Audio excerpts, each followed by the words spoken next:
ٹھیک ہے نا جی. آپ لوگ کہتے ہیں کہ بابوں کو چھوڑ دو، مگر خود آپ بابوں کے مقلد ہیں، جن میں سے 2 بابوں کے نام لکھے ہیں، شیخ ناصر الدین البانی اور شیخ زبیر علی زئی. ہاں جی، کیا میں نے کہا میں ان کا مقلد ہوں؟ انہوں نے کہا جی آپ ان کے مقلد ہیں، اندر کوئی ان کی تقلید کر رہے ہیں. نہیں، ہمارے 90% مسائل تو بخاری مسلم سے ثابت ہیں، جس کے لیے ہمیں کسی کی تحکیم کی ضرورت نہیں رہتی ہے. ان لوگوں کی تحکیم کی ہمیں ضرورت اس لیے پڑی کہ اہل حدیث جو ہے نا ان کے یہ بابے ہیں. اہل حدیث کو جب ہم کوئی حدیث پیش کرتے ہیں وہ کہتے ہیں حدیث ہی ضعیف ہے، تو ہم پھر کہتے ہیں شیخ البانی نے صحیح کہا ہے، شیخ زبیر علی زئی نے صحیح کہا. اچھا وہ کہتے ہیں اچھا ٹھیک ہے. اور بریلوی دیوبندی تو کہتے ہیں جو کچھ کتابوں میں لکھا ہے سب کچھ صحیح ہے. وہ تو سیاہ ستہ کہتے ہیں ان 6 کتابوں کو. اہل حدیث ان کو سیاہ ستہ نہیں مانتے، وہ کہتے ہیں صحیحین صرف بخاری مسلم ہے، باقی 4 سنن اربع ہیں. وہ کہتے ہیں کتب ستہ ہیں. تو بریلوی دیوبندیوں کو تو ہمیں البانی اور زبیر علی زئی کا حوالہ دینے کی ضرورت نہیں، وہ پہلے ہی ان حدیثوں کو صحیح مانتے ہیں. یہ اہل حدیثوں کے لیے ہمیں حوالے دینے پڑ رہے. سمجھ آئی؟ وہ تو کہتے ہیں ڈگری تو ڈگری ہوتی ہے اصلی اور جعلی، حدیث تو حدیث ہوتی ہے اصلی اور جعلی. وہ تو کہتے ہیں جو کتاب میں حدیث آ گئی وہ حدیث ہے. تو ہمیں بریلوی دیوبندی کو حوالہ دینے کے لیے ضرورت نہیں پڑے گی کہ بھئی ترمذی میں یہ لکھا ہوا ہے، ابو داؤد میں یہ لکھا ہوا ہے، وہ تو پہلے ہی مانتے ہیں.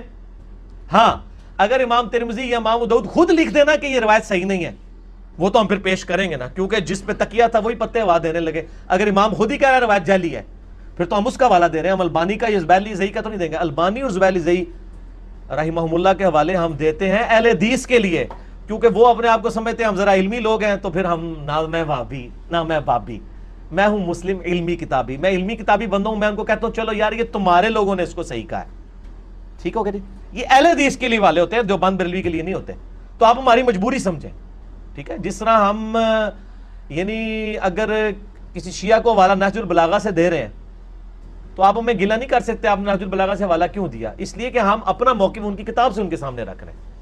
اس کا یہ مطلب نہیں کہ نہج البلاغہ میں جو کچھ لکھا ہے میں اس کو صحیح سمجھتا ہوں. اس میں ایک چیز کینڈی کلیئر کر دیں، آپ نے بات فرمائی ہے نا کہ یہ جو اہل حدیث ہیں ان کو کتب اربع کہتے ہیں، اور جو دیوبندی بریلوی ہیں وہ ان کو صحیح ستہ کہتے ہیں. صحیح ستہ کہتے ہیں. تو یہ مطلب ان کی پھر کس طرح مطلب ان پہ عمل تو ممکن ہی نہیں ہے، تو اختلافی جہاں روایات تو کیا کرتے ہیں اس کا جواب؟ وہ ممکن ہے نا، اس لیے کہ انہوں نے کسی کتاب پہ بھی عمل نہیں کرنا ہوتا. انہوں نے تو اپنے بزرگوں کی کتاب پہ عمل کرنا ہوتا ہے. یہ تو ہاتھی کے دانت ہے، وہ سجانے کے لیے شوکیس میں رکھی ہوئی ہیں. انہوں نے عمل کرنا ہی نہیں ہے. واقعی آپ صحیح کہہ رہے ہیں، جو عمل کرنا ہو تو ان کو مصیبت پڑ جائے. ان کو پتا ہے کہ بس یہ کہہ دو بات ٹھیک ہے، کول امام کا لینا ہے. ہاں وہ تو کہتے ہیں، وہ تو لکھ کے دیا ہوا انہوں نے کہ ہمیں کوئی صحیح حدیث بھی مل جائے تب بھی ہم اپنے امام. یار تفسیر عثمانی میں دیوبندیوں کی چھپی ہوئی ہے، جہاں آتا ہے نا کہ وہ رضاعت کی عمر جو ہے وہ دودھ چھڑانے کی 2 سال ہے. وہ کہتے ہیں امام حنیفہ کہتے ہیں 2.5 سال ہے، قرآن کہتا ہے 2 سال ہے.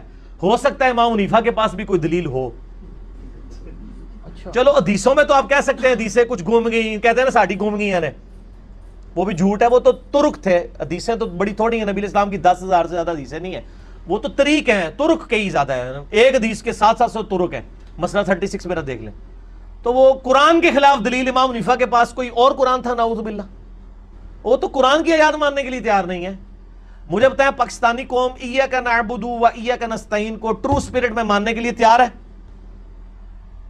باقی تو چھوڑ دیں. قرآن کے پہلے صفحے کو ٹرو سپرٹ میں ماننے کے لیے تیار ہے کروڑوں لوگ. ان کو آپ بخاری مسلم کے حوالے دیں گے، اور جو قرآن کو ٹرو سپرٹ میں ماننے کے لیے تیار نہیں ہے. قرآن مظلوم کتاب ہے ان کے سامنے. تو ایسے ظالم ہیں ان میں سے اکثریت.